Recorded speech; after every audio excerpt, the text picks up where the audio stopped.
Good morning.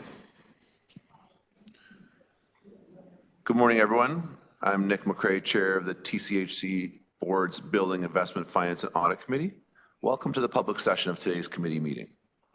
Let me begin with an acknowledgement that the land each of us is on as we hold this virtual meeting is the traditional territory of many nations, including the Mississaugas of the Credit, the Anishinaabe, the Chippewa, the Haudenosaunee, and the Wendat peoples, and is now home to many diverse First Nations, Inuit, and Métis peoples. We also acknowledge that Toronto is covered by Treaty 13 with the Mississaugas of the Credit. We'll start off with our normal request for declarations of any conflicts of interest within the materials today from any committee members. Okay, seeing none, no conflicts of interest were declared for any agenda item.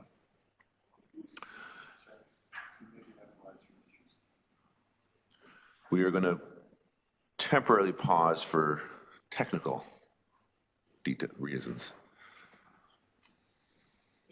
for all the viewers at home on the edge of their seats.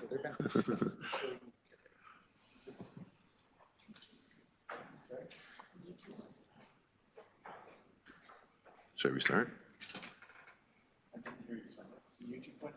Yeah, it's going on.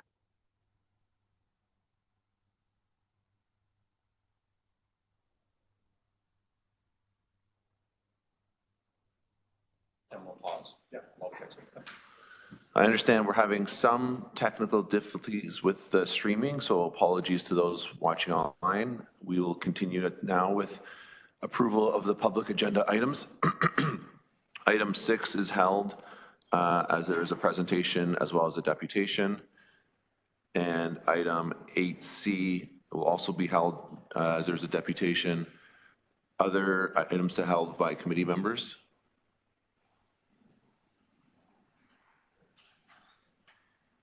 Go ahead. 7, please. Item 7. I'd like to hold 8A.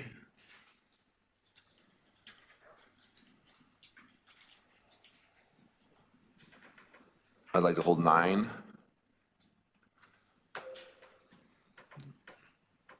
And item 10. Any other items to hold? Okay. I'll ask for a motion to approve the consent agenda. Thank you very much. All in favor? Carried. And we will go to item 6, which I believe will kick off with a deputation.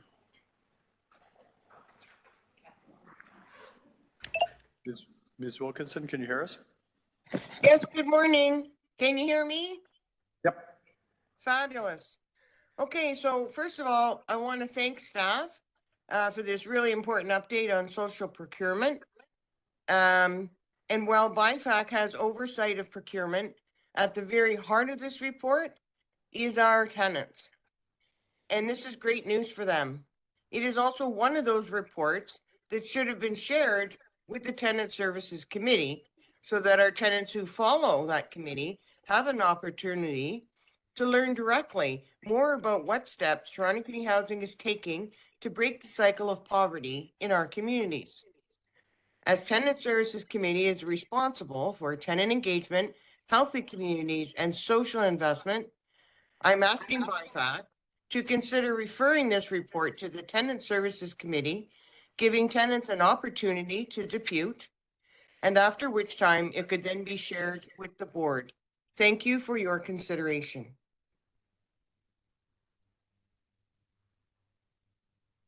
Thank you. I think Sean has a comment, so I'll pass it to him. Yeah, thanks. And through the chair, I really appreciate the comments from the deputant and totally agree. This is certainly a procurement issue, but very much an important issue for our tenants and for community development within our neighborhoods as well. So I want to assure the committee members that we are working on material for the broader perspective of community economic development and how that social procurement is considered as a component of that within our neighborhoods. And so that we already are intending to bring forward to Tenant Services Committee, but would have no concern with this report being referred there as well for further discussion. This is a really strong good news story here about how we can utilize some of our purchasing power to support tenants and to support social enterprise. Thank you. So I think with that, I believe there's a presentation on the matter, so I'll hand it off to management.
Sorry, Mr. Chair, we're still having issues with the technical quality of the live stream. The staff are saying if we give them a couple of minutes, they can resolve it.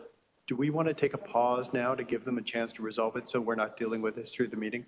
Yeah, let's spend a couple minutes now, especially with this. I think this presentation would be a good one to have shared. Pause.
Thank you for everyone's patience and for those online, apologies for the technical delay. We are back on for the public agenda, item 6, presentation on TCHC's social procurement strategy. Over to you. Welcome and take it away. Good morning, everyone. Thank you for having us. My name is Raquel Nelson, and I am happy to be here to discuss social procurement this morning. I'll turn it over to my colleague to introduce herself. Good morning, everyone. My name is Hanan, and I'm looking after the procurement part of this presentation today. Nice to see you, everyone. Thank you.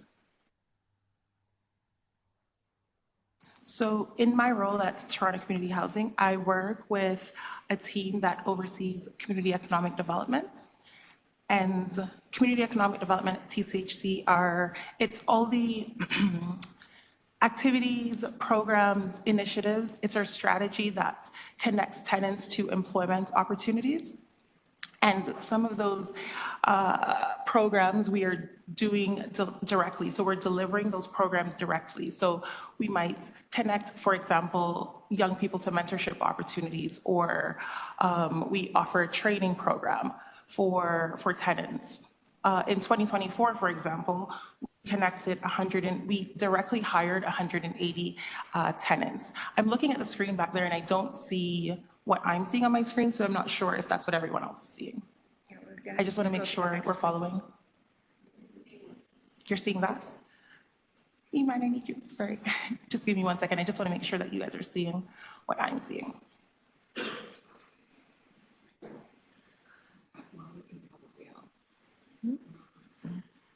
You just need to switch which screen you're sharing. Oh. There we go.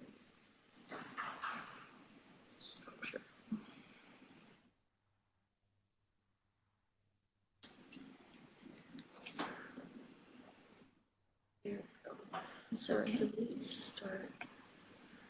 Actually, so go to your PowerPoint. Click on that. And then when you are in presentation mode, you need to switch. Can you scroll down? No, you're not able to. Sorry. Can you start it in presentation mode? Your PowerPoint? With my PowerPoint? Yeah, so there's, yeah.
Sorry about that.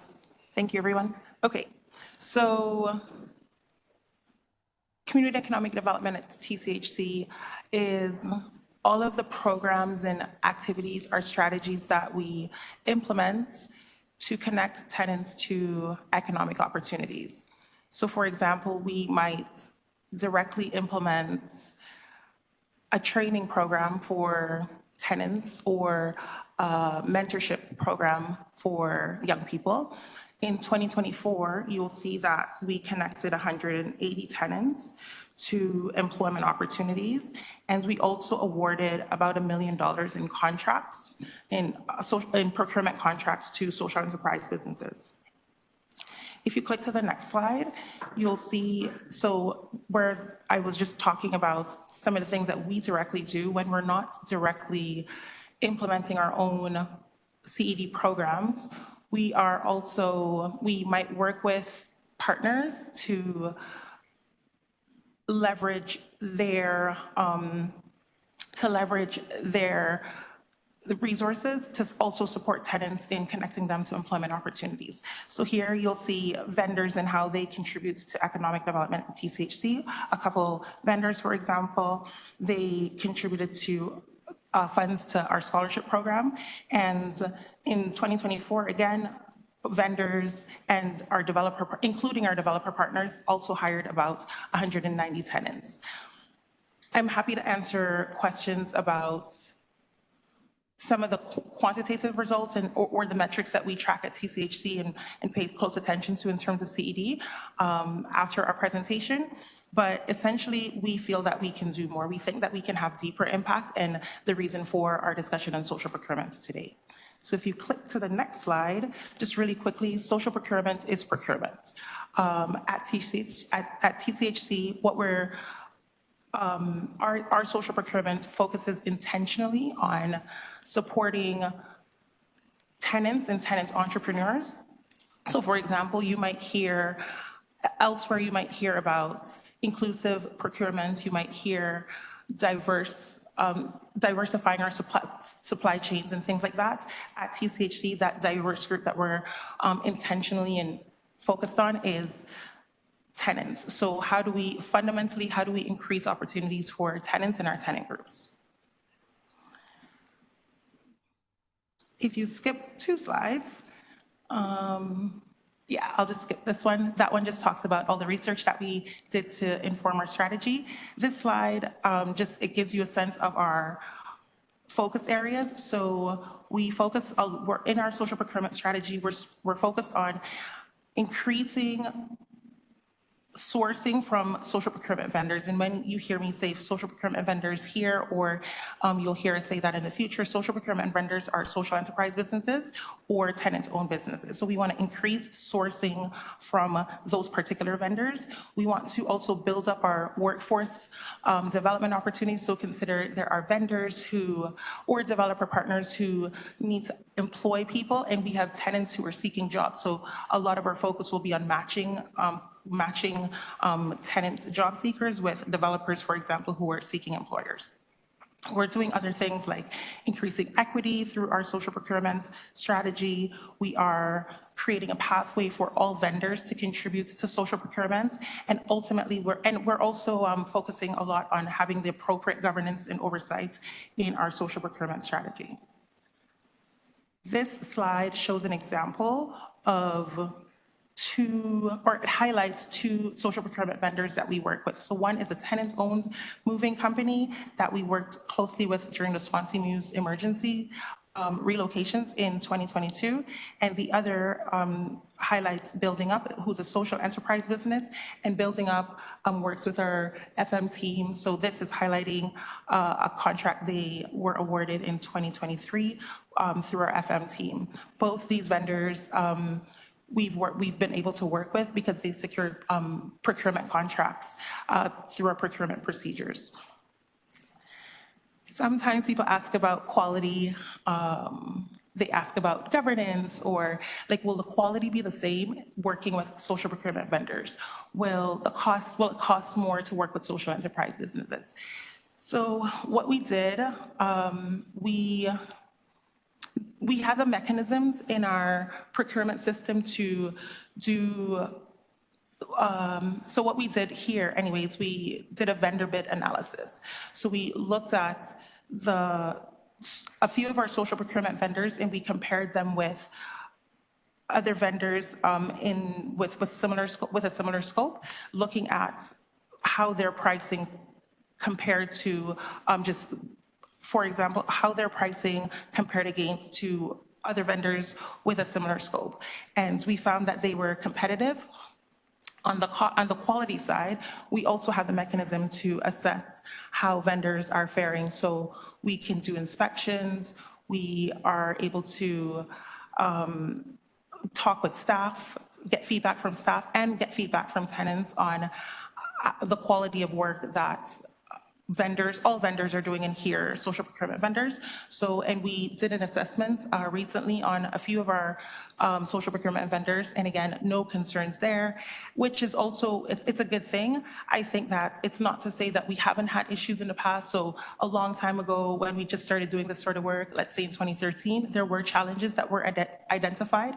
I do think that social procurement vendors, social enterprise businesses mainly, they have increased in their capacity to take on more work at TCHC, and certainly TCHC, we've increased in our ability and our capacity to work with qualified vendors, including social enterprise businesses. So we feel very confident in terms of our ability to work with social procurement vendors. We have quite a bit of work ahead of us. If we just jump to our last slide, we're looking forward to how social procurements will create new opportunities and how we'll also capture a lot of value from our existing vendor pool. So Hanan and I this year will reconvene a cross-functional team and we'll really build out our strategy. And so we're just looking forward to all the work that's ahead of us. And I think social procurement will give TCHC an opportunity to demonstrate our ability to prioritize equity, to demonstrate how we can create economic advancement for our tenants. That's it. Thank you so much. I just want to quickly add, quickly adding onto that note, there are a lot of vendors, especially new vendors who don't know TCHC, who are approaching us, and the moment we engage them in a conversation about tenants and the growth of our tenant businesses, they are automatically hooked and they're interested to know more. So it's really just a matter of ensuring the governance and putting in place some sort of framework for them to get onboarded and learn more about TCHC and our tenant communities and how to support them grow. So very exciting work ahead. I'm looking forward to it. Thank you. Thank you very much. Questions from committee members? Go ahead, John. Thank you for the work and for the presentation. On your slide, I guess it's page 18, you show 2024, 190 tenants, 2 million in wages. It's about 10,500 per person. And then you show 25, 26. You've got the totals combined. Why do you have 2025 and 2026 as opposed to 2025? Happy to answer the question. So this is what we're showing on it's the slide that says vendor contributions to economic development. Right. So we've taken a look at some of the results in 2024. So what we're saying is in 2024, vendors hired in total 190 tenants. Investing in, for example, when the social procurement vendor, we're anticipating that number will increase in 2025 and 2026 to hiring about 220 tenants. Okay.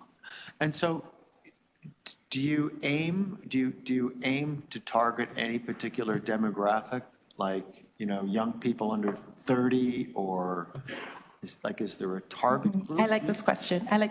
Because, so I joined the CED team a couple of years ago, and I noticed that a lot of the things that we've been doing in TCHC in terms of CED over the last, say, 15 years, heavily focused on youth, which is a good thing because there's so many young people seeking employment opportunities at TCHC, but that's not to say that there aren't also adults who are seeking employment opportunities and business opportunities. Last year, we conducted surveys in about 10 communities, 11 communities, and the majority of the survey respondents, of course, are adults 25 plus, and they largely told us about the types of jobs that they're seeking. Customer service, for example, service-related jobs. A lot of younger people are going to school. We have a really good sense of the types of job opportunities. So in terms of who we're targeting, I think we are targeting a variety of people because our tenant population is so vast. There are a number of young people who are seeking opportunities, of course, but also adults who are seeking opportunities. So we match people to the jobs that they're seeking.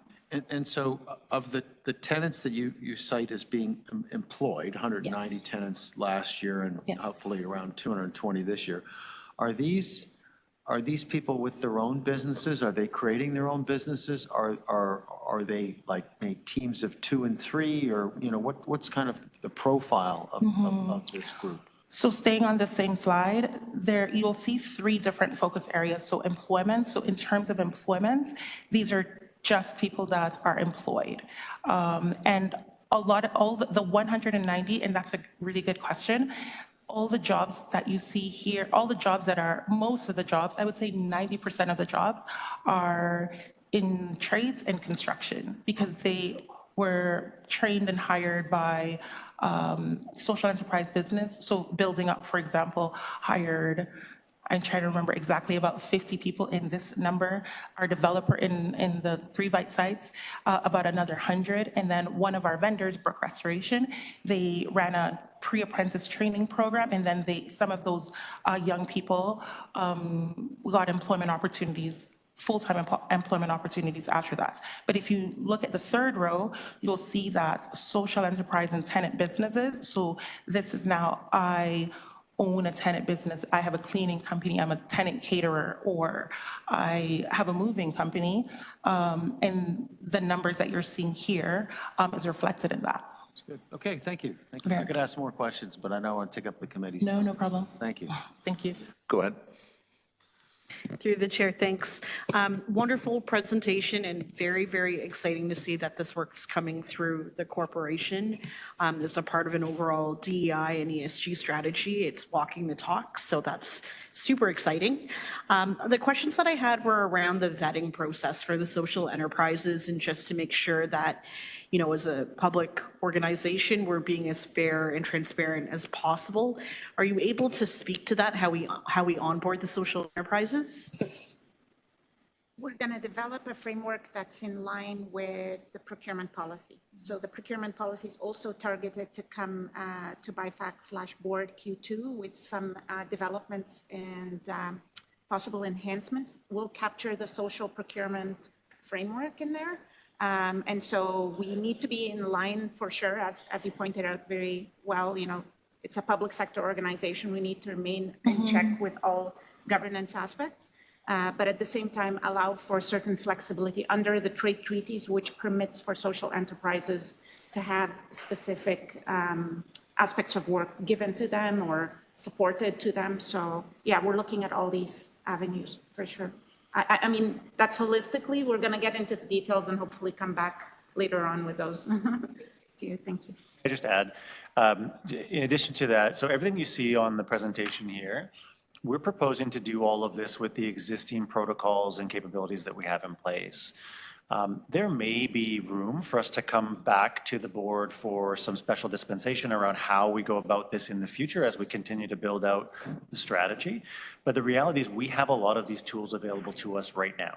And so what this presentation speaks to is increasing the way we use those tools immediately while we build out that more fulsome strategy, which may require us to come back for additional authorizations. But at the moment, we don't need any. We actually have a lot of tools that we can already use.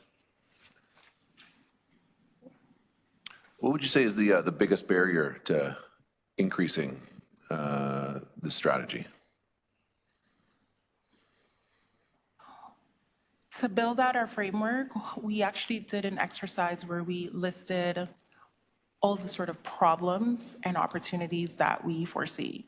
So a problem might be, I'm not aware of procurement opportunities, right? So I do have a moving company, I'm not aware of it. So we do find that a lot of smaller entities, social enterprise businesses, tenant-owned businesses, they're just not familiar with how to go on a website, perhaps to look for procurement contracts. So a barrier is a lack of awareness. And so part of our work this year and going forward is to how do we increase awareness around procurement contracts and activity, how to navigate TCHC's procurement system, which will also, you know, support these smaller enterprises to be able to navigate the city's procurement opportunities and so on going forward. So I would say that's one big barrier. Another barrier in terms of, and I'm citing that one as I'm a business seeking opportunities. Sometimes it's harder for smaller entities also to compete against the larger firms that are more savvy, they have the skills.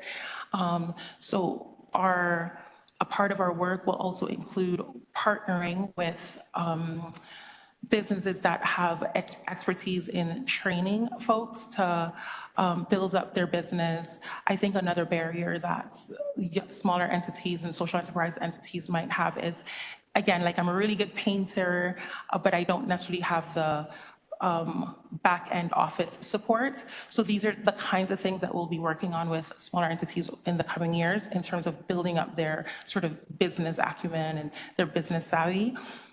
In terms of job seekers, again, I think there's a lot of skills we have a vast tenant community, there's a lot of skills, and people are just seeking opportunities. So it's our ability to match, I would say match folks who are seeking jobs and connecting them with developers and our vendor community who might be looking for employees.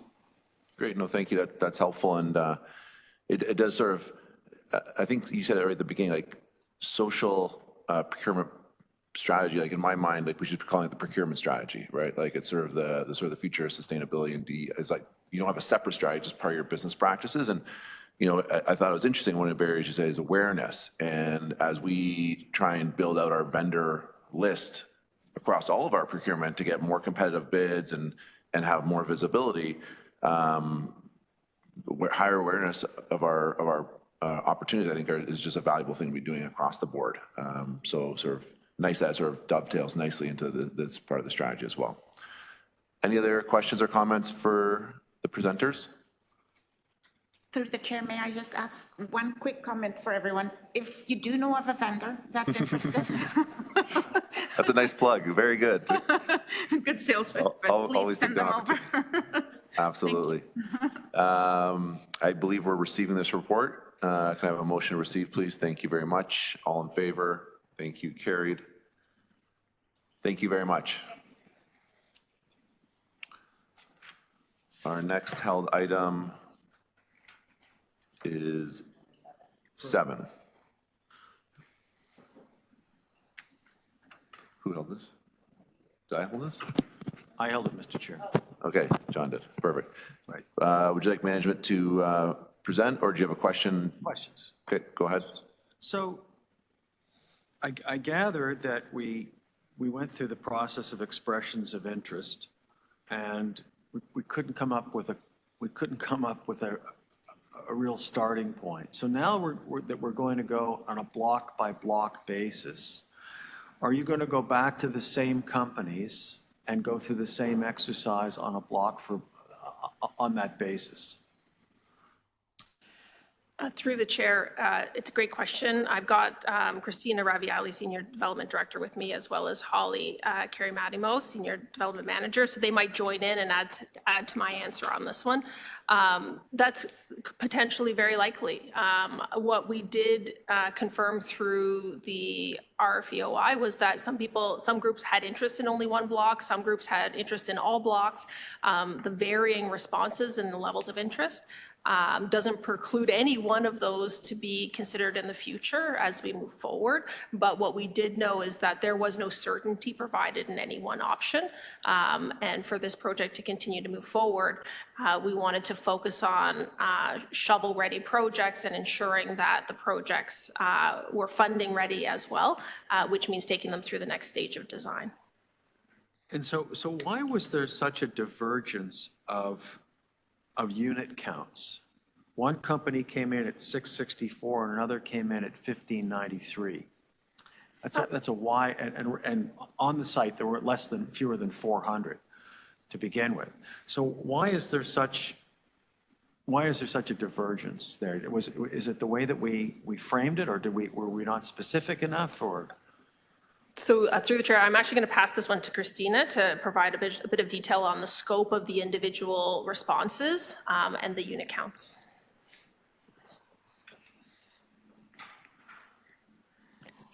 Thank you, Jessica.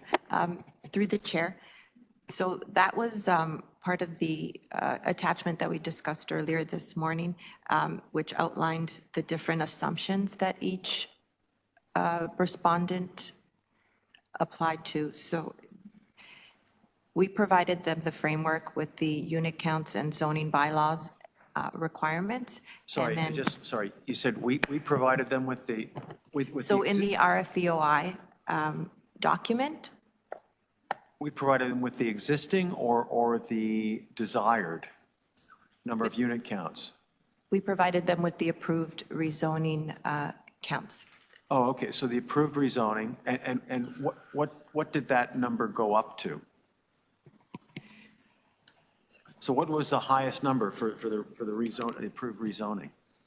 For the TCHC units, Yes. that number was up to 644 units.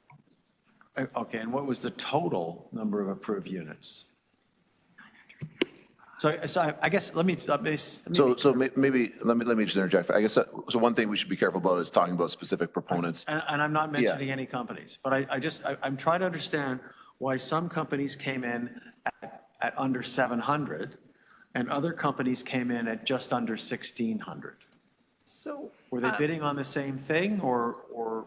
they were able, maybe I can jump in on behalf of Christina. So the proponents were, or the submitters, they were allowed to provide their vision for what they thought could happen in this site. So some reviewed the rezoning and potentially felt that additional units could be added.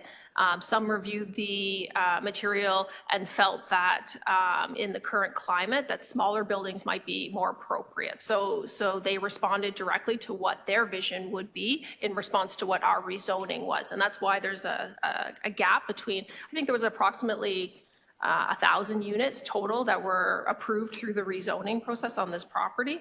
That's why there's variances between the total number of units. And then some parties were only interested in one block, so their number of units was significantly less. So that's why there's so much variety in those. And I think it's, yeah, just to piggyback on that, like from a market perspective, sort of the last era, more was better, economies of scale, every incremental unit was profitable, et cetera. Now we're in a scenario where the demand's not there. So people are willingly choosing less density, fewer units to lower their market risk, which is new and different and unfortunately not positive. And so was this request for expressions of interest, was there a set time frame? For example, 2025 completion date, 2029, or were all of these submissions to be within a particular time frame? I will pass it to Christina. I don't believe so, but maybe if you confirm. Through the chair, apologies, could you repeat that last So part? okay, so one proponent says 600, another proponent says 1,500.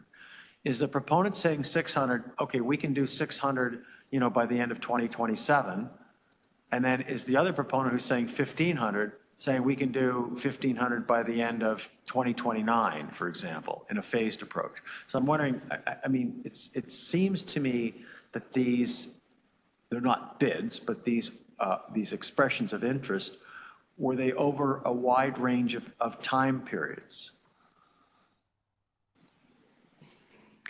Through the chair, we believe so. We didn't give them a specific time frame for completion.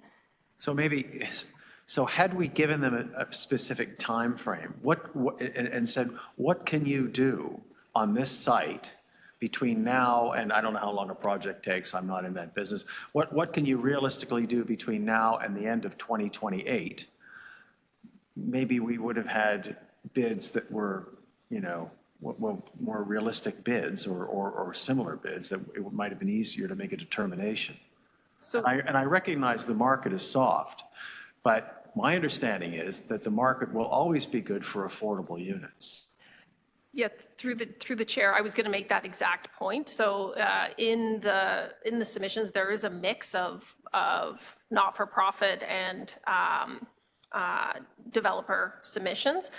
Those that are contingent on market conditions likely would struggle to deliver in a quick fashion given the current market conditions.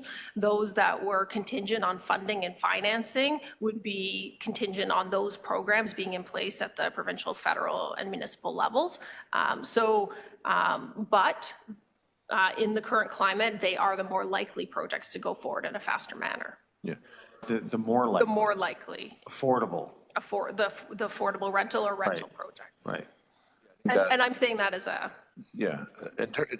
I would submit that there's always, there's always a demand for a below market rent unit because people are still paying high rents, even though we have high vacancy rates in condos, but people are still paying fairly high rents in the city, and there's a demand for lower price units. that is correct. There is a demand, a rental demand, definitely. There is still, and just anecdotally to share with the committee, there is still a gap between the cost of construction and the financing of deeply affordable and affordable rental units. So those pieces were just reconfirmed as well through this RFEOI call. And just last question. There are other, so that, I think I've asked the question before, is the city's 65,000 units, is that intended to increase the stock of TCHC units or just the overall stock by 65,000? So I'm not sure that number has really been determined. But there are other rental companies out there that that are in the, I guess, the lower rent. They play in that lower rent area. Were any of those companies approached? I mean, there are some. This was a public RFP, right? Yeah, it was a public call. Yeah. It's a public call. And so these. So there is a mix of private sector affordable rental providers and not-for-profits. Okay. Well, good luck. Thank you. Continued good luck. Well, we will watch. Fundamentally, I agree. There was a call. None of the proponents provided a satisfactory proposal. We're going to continue to progress the sites, and in the next iteration, likely provide a more discrete, smaller land piece or parcel that, certainly from a market perspective, I think that's more attractive today than a large, multi-phase, a bit more ambiguous proposal. Any other questions on this item? Okay. Is a motion to receive or approve? Motion to approve. Motion to approve and forward to the board. Yeah, Mr. Chair, is there an opportunity to just be able to say a few comments on this? Go ahead. Thank you so much. This is obviously a project I'm very interested in. It's in my ward, and I understand the staff's desire and the pressure that they're feeling to to have to sort of initiate a process to do something here. I listened intently to John's questions, and I understand what he was trying to get at. What they really do is they go out and they sort of, they connect with the industry and say, hey, listen, give us some ideas. What would you like to see happen here? And clearly, for a number of reasons, the conditions are such at this point in time that as you quite rightly indicated, Mr. Chair, high rise, high density, intense development poses a considerable amount of risk at this point in time, and cost, because as you know, construction costs for high density, high rise, is very, very expensive. And the most expensive unit in that construction model dictates the price for everything else, even the less expensive units to produce and so on. So you're right. The market is at a place where the viability of fir growth at this point in time, in that broader context, is obviously a very difficult thing to achieve, and the staff's desire to want to move on this is good. I like that. I like that energy. And I also like the notion that we are going off into smaller bites. For example, I also have York University in the ward, and as you all know, York University is also a much, much bigger swath of land, but York realized many years ago that it was easier for them to take the campus and divide it into development or precincts of sorts, and then within those precincts do the sort of the block kind of sort of development approach, and took it to those smaller bites, and that's more productive. It's more realistic. And ultimately has far better results, and it's a much more adaptive model to time, because as you know, as we all know, at that time changes what people are interested in.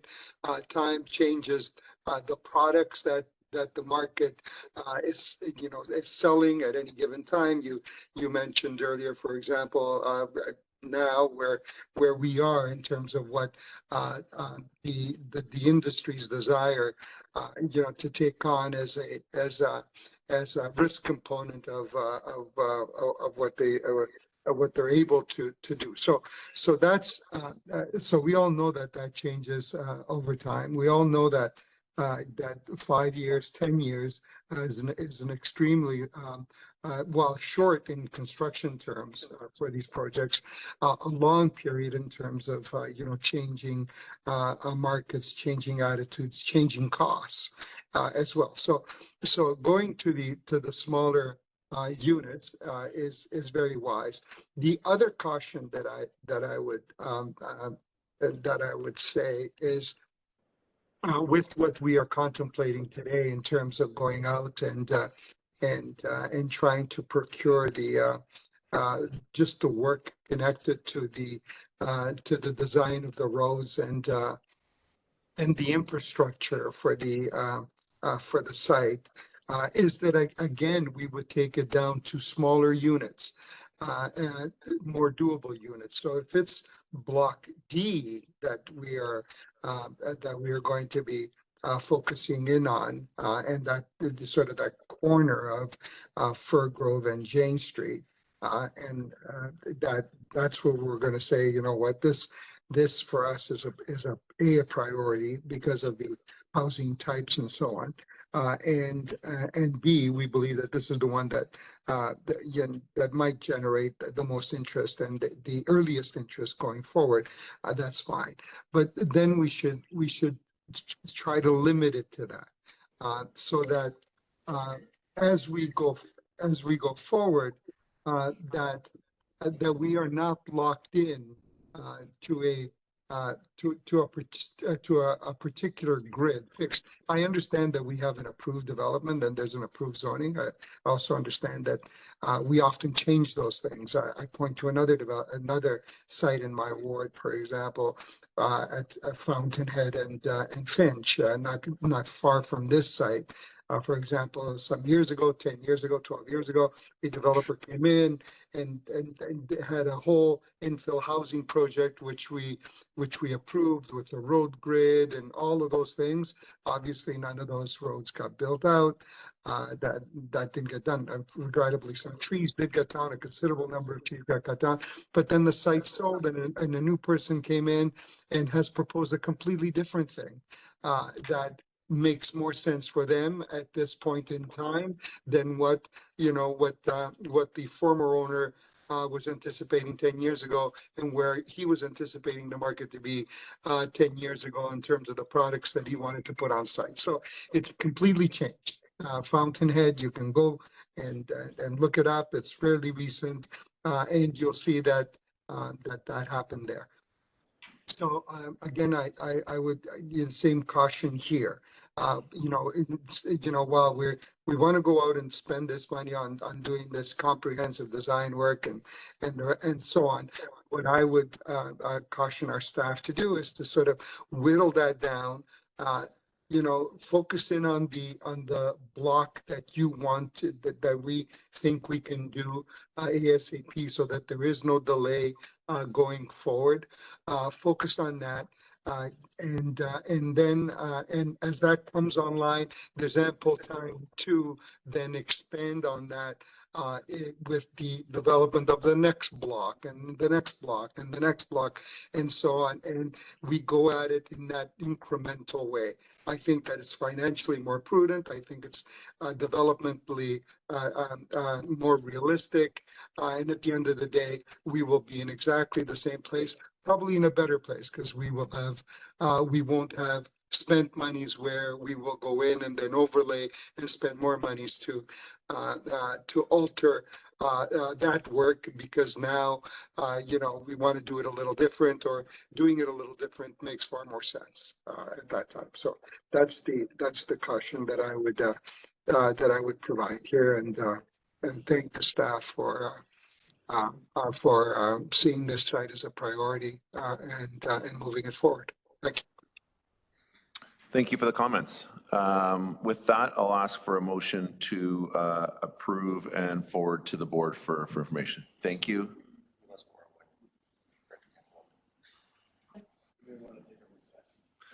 Okay, we'll take a 5-minute recess and rejoin the meeting at that point.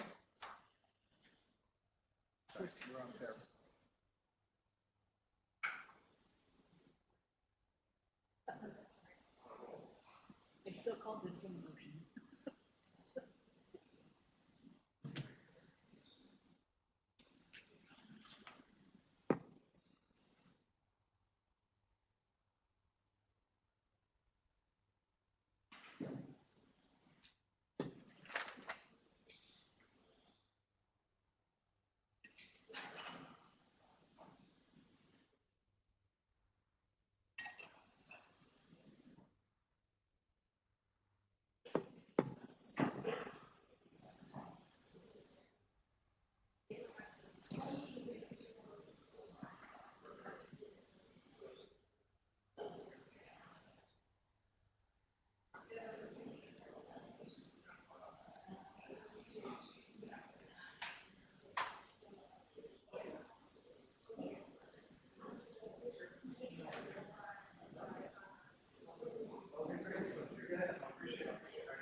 We just recessed the meeting.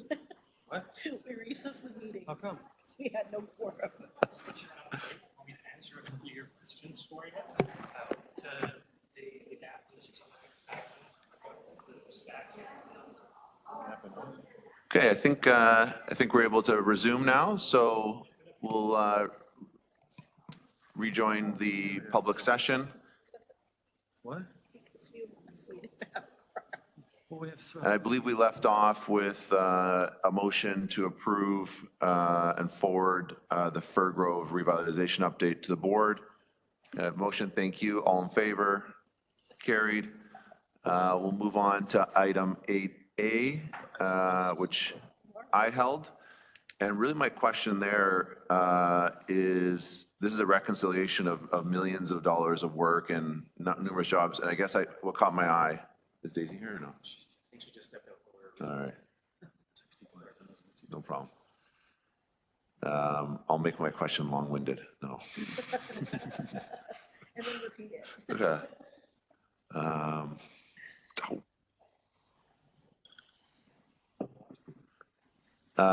Well, it's more, so really my question, and I'm happy to sort of elaborate on it, but it's around, it's done manually, and Homes is not able to use it.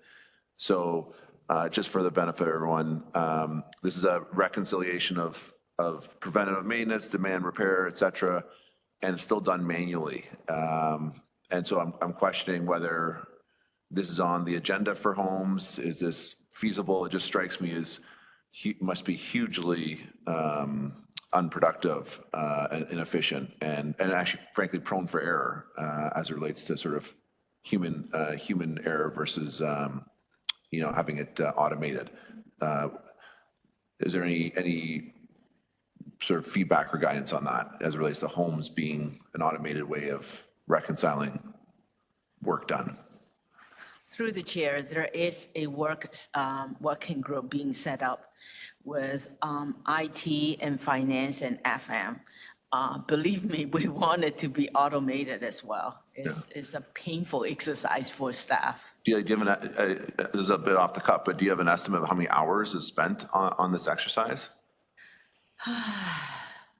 Like, is it multiple days for people to reconcile all these quarter over quarter? I can give you an estimated hours at a later date, but I know it's a lot. Yeah, okay. I'd be curious, just because this strikes me as a really, I don't want to say low-hanging fruit because it implies it's easy, but it seems like something that we should be moving forward and from an efficiency and leveraging technology, especially with homes, as opposed to manually reconciling all these costs every quarter. With that, I'll ask for a motion to, unless there's any other questions on this item. Please. Through the chair, it's a bit more of an administrative question because I'm newer on the board. Is there an easy way to backtrack some of the approvals for the categories that are listed or the envelopes? Because the chart is meant to be a summary report, but in terms of understanding what scope of work was, what the fulsome details were, there would have been a report or an approval at some point that came to BIFAC or board. So I'm just not sure from either governance or FM how best to come up to speed on some of that.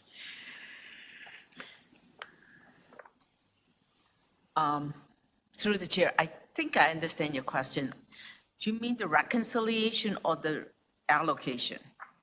Because right now we're looking at the reconciliation report. Yes, so what I'm seeing is when I look at your chart and I look at the service, Yeah.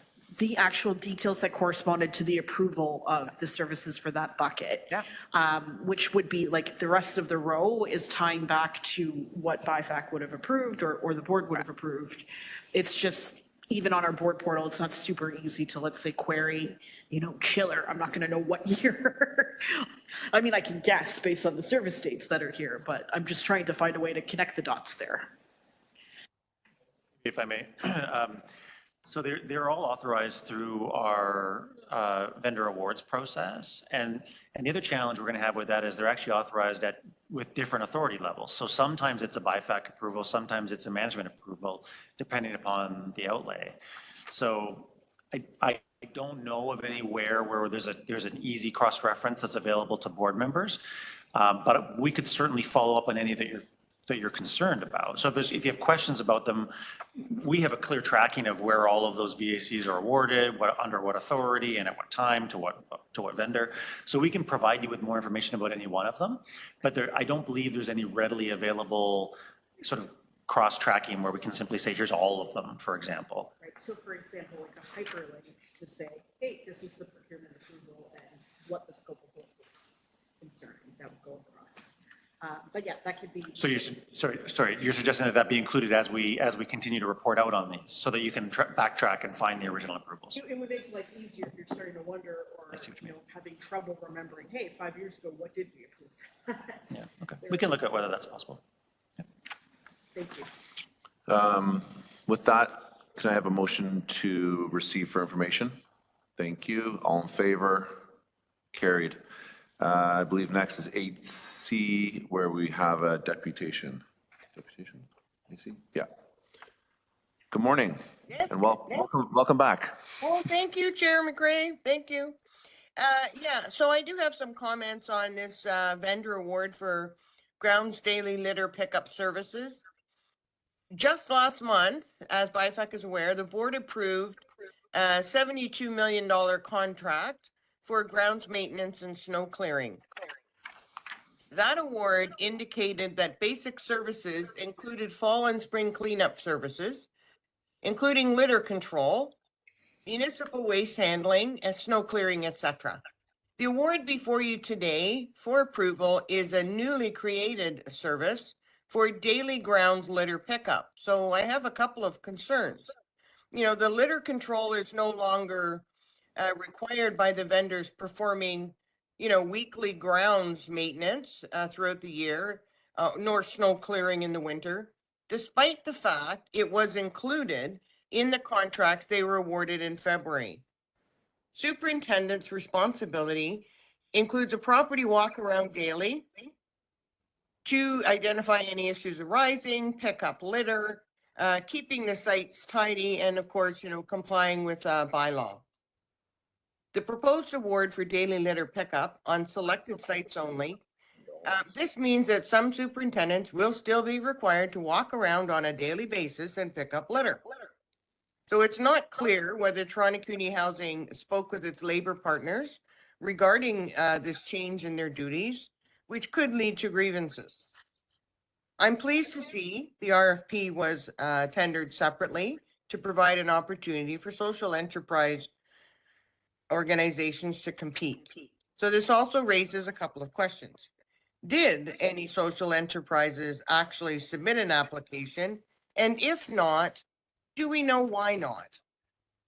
And secondly, what effort was made to connect with our tenant engagement, community economic development staff to explore the feasibility of creating an in-house program for our tenants? So we see now that 3 pre-approved vendors qualified. Each proponent was to be awarded a maximum of 2 groups. We also see that Universal Cleaning is being awarded 6 groups to the tune of $4 million, getting the lion's share of this contract. Federated Building Maintenance was awarded grounds maintenance snow removal contract last month to the tune of $10.2 million, is now being awarded an additional $3.1 million for daily litter pickup. Similarly, Lomco Limited was awarded grounds maintenance snow removal contract last month to the tune of $14.2 million, is now being awarded an additional $412,000 for daily litter pickup. The optics for Federated and Lomco do not look good. It could be viewed as some of this work they are already paid for under the existing grounds maintenance snow removal contract. Awarding these contracts as proposed would be a great disservice to tenants. This is a 5-year, $7.5 million contract excluding taxes. How many tenant lives could be changed by offering them this employment opportunity? This award seems to be tailor-made for tenants, and it's an ideal time for Toronto Community Housing to promote economic resiliency and break the cycle of poverty in our communities. So I have some recommendations. I implore BIFAC members today to say no to this proposed award and to direct management to put the award on hold. Then work with tenant engagement and community economic development staff to explore the feasibility of Toronto Housing creating an in-house employment program for tenants, and reach out to social enterprise organizations that may not have been aware of the initial RFP and repost the RFP to include new language. This award is contingent upon hiring tenants. Last, to report back to BIFAC with a recommendation on next steps. I hope you will consider my recommendations. Thank you. Thank you. Appreciate your comments.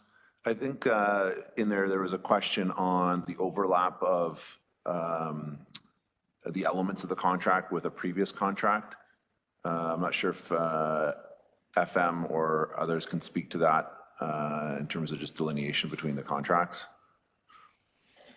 Through the chair, in terms of the scope, the daily litter pickup was purposefully taken out from the snow removal and the grounds maintenance, so that we will be able to reach out to a lot of social enterprises to entice more people to, more vendors to bid the work. And that because the skill level for litter pickup is really not, like, it's fairly minimal. So we're hoping that, tenants-owned enterprises will also be brought in as well. Through this point, FM has worked very closely with our procurement partner there. And as well as with Raquel, we just made presentation, and Raquel even gave us a list of vendors to go after. We have a good results. We have a lot of vendors coming in. It's unfortunate that the price was, given by the two vendors were low. One more thing that I wanted to backtrack a little bit is that litter pickup is a service that not every site asks for. They only, operations group, they only requested the sites that are mostly townhouses sites, which is like a lot of very labor intensive in terms of labor, litter pickup. Those were the sites that were being given this additional work because it comes out from the operations budget. So it's not throughout the entire portfolio wide that we have provide this litter pickup services. It's per operations and the site request as well. Thank you. As it relates to pulling this tender, from my perspective, the organization is taking a holistic approach to social procurement, and I think it should be done in an orderly, organized fashion, as opposed to one-off. So unless there's other views on that, we'll proceed on that basis. I'm not. Yeah, go ahead. Yeah. So, I can wait. So to the chair, I just wanted to also point out, we agree that this is the type of activity and the type of work that could fit very well with social enterprise. And awarding this tender actually does not stand in the way of that. This is not an exclusive award, so we still have the ability to award further. And what we're doing now on the social enterprise side is looking at what categories of work make sense, and therefore what suppliers or what nonprofit organizations can perhaps operate within those parameters. And then how do we go forward and target them going forward? We know of some, but we don't know of all of them. And so just awarding this today doesn't preclude us from additionally allowing tenants to participate in this kind of economic activity going forward. Go ahead, Advina. Through the chair, just to clarify, and I think I understand this from JC's comment, we did engage social enterprises in this procurement, and in the leveling of the bid process, the two selected proponents were the ones who met our criteria for lowest price. So it just happens to be that the social procurement vendors they weren't successful, but we did make the attempt. Perfect, thank you. Go ahead, John. When was the last time we awarded this contract? The daily litter pickup is the first contract that we're taking it out. So this is the first time we're doing this contract? Because it used to be incorporated in the former contract of grounds maintenance and, de-icing, snow removal. There's not much snow removal, or there's not much litter pickup in the winter time. I mean, you only notice it when the snow melts, as I've seen recently. But so you say it was in, because Ms. Wilkinson just said that litter pickup was in the contracts we just approved. That was not the case? Okay, so in the former contract, litter pickup is also part of it's like an a la carte, like it's up to the site to want to add that service or not. And some sites choose to and some sites don't. Most of the sites that choose to use this service are the sites. Who determines whether or not they're going to use the service? It will be the site folks. So through the chair, that's done with the general management team and the management team in terms of determining which communities require that additional support. So if we have a high-rise building with limited footprint outside of the high-rise building, it wouldn't necessarily make sense. So we look at communities where the supers or other staff are usually working inside units to see if there's supplemental support required. So then, in the most recent contract for groundskeeping, litter cleanup was not part of the contract. Correct. And what had been the value? Do we know what the value of the litter pickup was as part of the previous contract? Did we save $7 million on our groundskeeping contract because litter was not part of it? I can confirm that, but based on the rough estimate that I got for my staff, it was almost like 6 million. And to pull this separate services out, I believe that it costs a little bit more than $1 million. But then the old contract was in place about 4 or 5 years back. So what I'm not entirely certain I understand the answer. So was our groundskeeping contract that we just did, which no longer includes litter pickup, was it $7 million less expensive than the previous, even given the, well, if you include the escalator, there'd be an escalator clause because of inflation. So I don't know what that contract was, but I mean, were the savings of not having a litter pickup, were they visible in the contract? Through the chair, the savings from the former contract will not give you, like the $7 million is not the true savings. Because we, in the older contract, the litter pickup was also included. The service was also included for sites that have elected to take their services. So It's not apples to apples, like between a contract from 4 or 5 years ago, what that be priced at today, and then also. So let me ask a different question.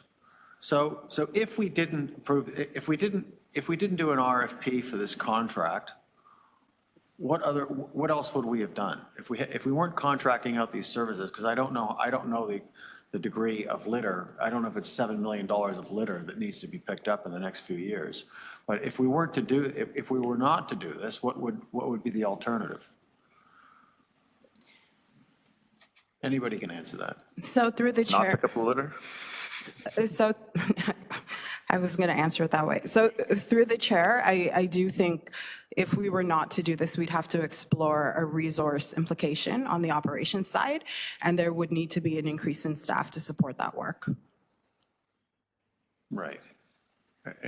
Right. Okay. All right.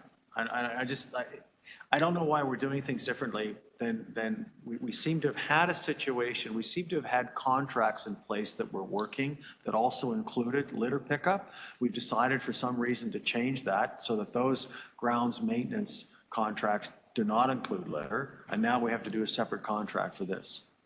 Through the chair. And for the pickup of. Through the chair, sorry, I do agree that we separated them, but it was 5 years ago, and so a new procurement process needed to happen.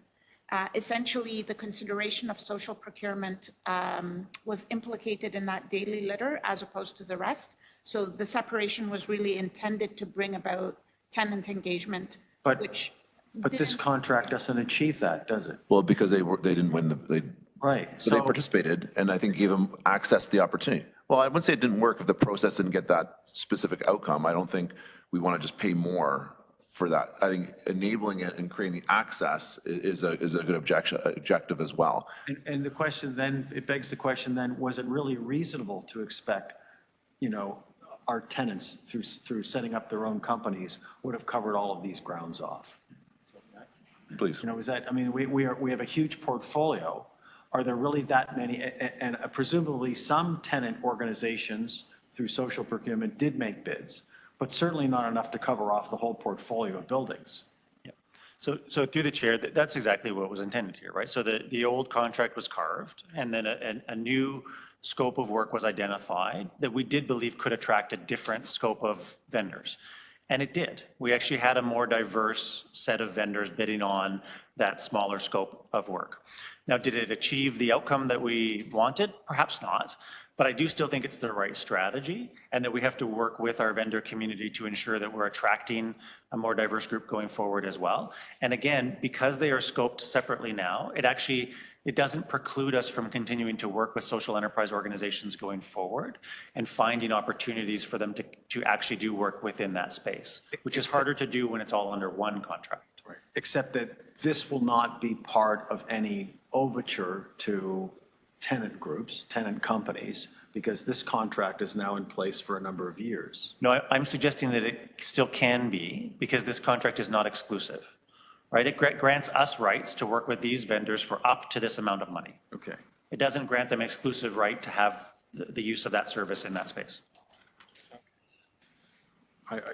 Just through the chair, a recommendation perhaps in the future if we encounter a similar situation, because it was bundled under a previous contract that was now renewing or refreshing, have the offset for them to give you the optional pricing so that you can see at time of tender between the two awards, hey, are we, all of a sudden, if it's bundled with your existing services, are there economies of scale because you're going to be on site anyway, for example, and financial efficiencies, and then you can extrapolate a material value towards that so it's not this confusion on, you know, what's the true quantum that it is that we're dealing with.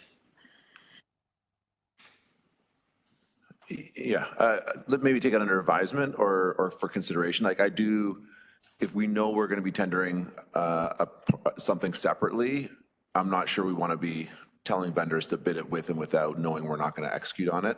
So I just want to be careful about, you know, managing expectations. At least with an a la carte, though, you have a way to empirically do some form of analysis to support it. Without that, you're left with, did we just actually pay $1 million more for the same service? I'm not sure that's the right anchoring in the sense of like Daisy quoted a number, but really it's from a contract 4 or 5 years ago. You know, there's different scope of work and so on. So, you know, there's a conscious decision to debundle to create a more accessible piece of work for tenants and so on to access and bid on. And in my mind, the social procurement part of that is just creating more access to contracts that are achievable, as opposed to knowing like a $70 million contract is you know, has a huge scope and implications. So I think understanding what the costing of the different initiatives are is important. So I think we should definitely be considering ways of doing that.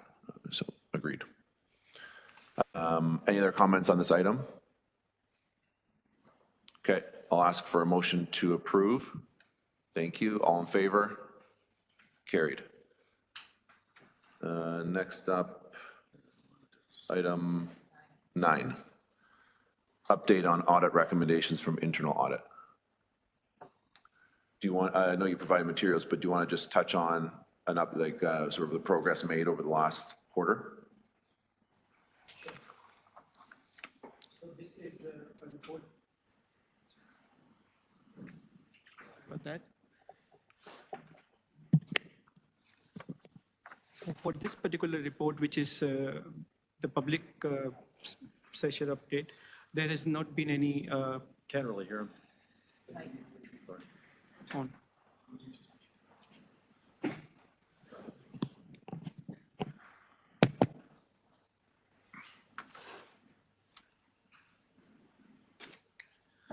So over the last, we present to the BIFAC on a half-yearly basis rather than quarter. From June to December 31st, there has been no progress on this particular audit report. The recommendations which are open as of now were open as of June 30th. And there is a additional update to be provided in camera as well that will provide more details on the other audit reports as well. My apologies. I think I held this item. I was thinking of the in-camera material, so I don't have any questions on this item. Anyone else have any questions or comments? Okay. I'll call for a motion to receive. Thank you. All in favor? Carried. I believe that brings us to an end of the